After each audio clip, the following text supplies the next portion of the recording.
হাদিস শরীফের মধ্যে নবীজি বলেন, যে ব্যক্তি মৃত্যুকে 20 বার স্মরণ করবে প্রত্যেক দিন, কয়বার? বলুন কয়বার?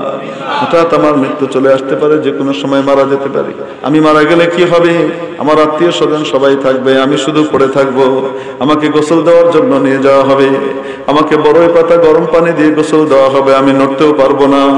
যেভাবে কাট করবে ওভাবেই কাট হয়ে থাকবো। গোশতটা যদি একটু চাপ লাগে, হাতটা যদি চাপ লাগে, বলতেও পারবো না চাপটা লাগতেছে, ঠিক করে দাও। কাঁধে করে নিয়ে আমাকে রেখে আসা হবে এমন এক বিরান ঘরে। জীবনভর থেকেছি লেপ্তশোকে আরামের মধ্যে, আর আমাকে রেখে আসা হবে গাছতলায়, বাঁশতলায়, ওইখানে নিচে মাটির মধ্যে। ডানে মাটি, বামে মাটি, নিচে মাটি, উপরেও মাটি, বাঁশের চালা, এর ভিতরে আমাকে থাকতে হবে। উঠে বসতেও পারবো না, নড়তেও পারবো না, চড়তেও পারবো না।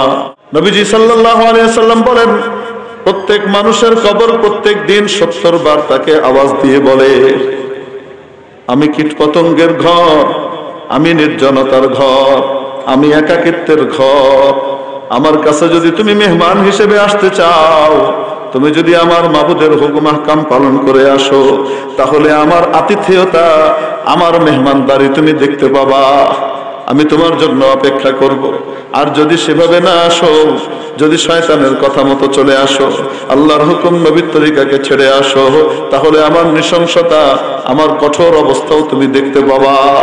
এইভাবে কবর প্রত্যেক মানুষকে তাকে 70 বার দৈনিক আওয়াজ দিয়ে ডাকতে থাকে, বলতে থাকে। এই অনুভূতিগুলা যদি কোনো মানুষ মনের ভিতরে রাখে, সে কোনোদিন বিধবার মাল আত্মসাৎ করবে না, এতিমের মাল কোনোদিন আত্মসাৎ করবে না, সে কোনোদিন আরেকজনের আইল কেটে সে নিজের জমির সীমানা বাড়াবে না রাতারাতি, ঠিক কি ঠিক না? সে কোনোদিন জুলুম করবে না, অত্যাচার করবে না, সে কখনো নির্যাতন করবে না, সে অন্যের হক নষ্ট করবে না, সে মাওলার হক নষ্ট করবে না, সে ব্যক্তি সুদ ঘুষের লেনদেন করবে না, ঠিক কি ঠিক না?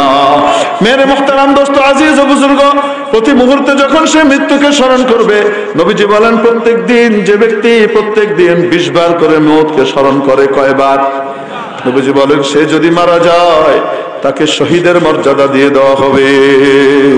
সুবহানাল্লাহ। মৃত্যু এমন এক বিষয়, আল মাউতু জিসরুন ইউসিলুল হাবিবা ইলাল হাবিব।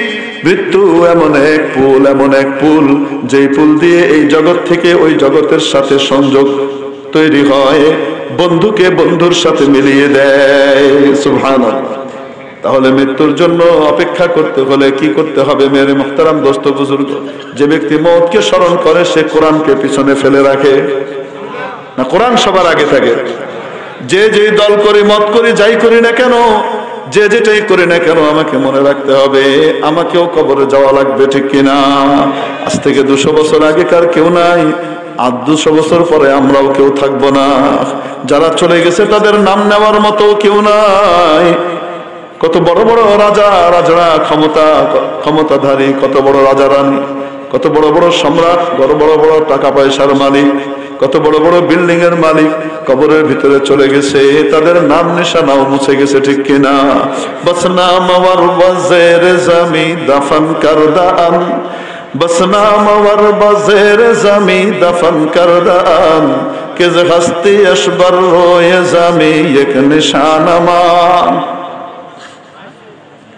শেষে গিয়ে বলেন শেখ সাদি, খায়রে কুনায় ফুলা ও গানিমত শুমার উমার, যা পেশ তারকে বাঙ্গ বারা ইয়াদ ফুলানামা।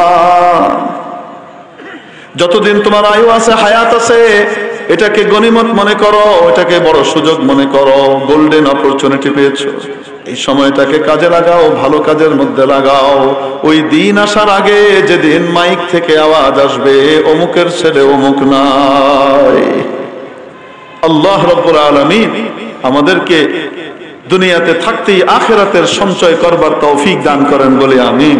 মেরে ভাই, আমরা যখন দুনিয়া থেকে যাব, এমন একটা পোশাক আমাকে পরানো হবে যে পোশাকের মধ্যে কোনো পকেট পর্যন্ত নাই, ঠিক কি ঠিক না? খালি হাতে যাব, কিছুই থাকবে না, ওটাই শুধু আমার কাছে থাকবে, যেটা আমি মাবুদের কাছে পাঠাবো। নবীজি সাল্লাল্লাহু আলাইহি ওয়াসাল্লাম বলেন, আমি যখন মেরাজে গেলাম, আমাকে জান্নাত জাহান্নাম দেখানো হয়েছে। জান্নাতের প্রধান ফটকের ভিতরে আমি 3টে লাইন দেখা পেয়েছি।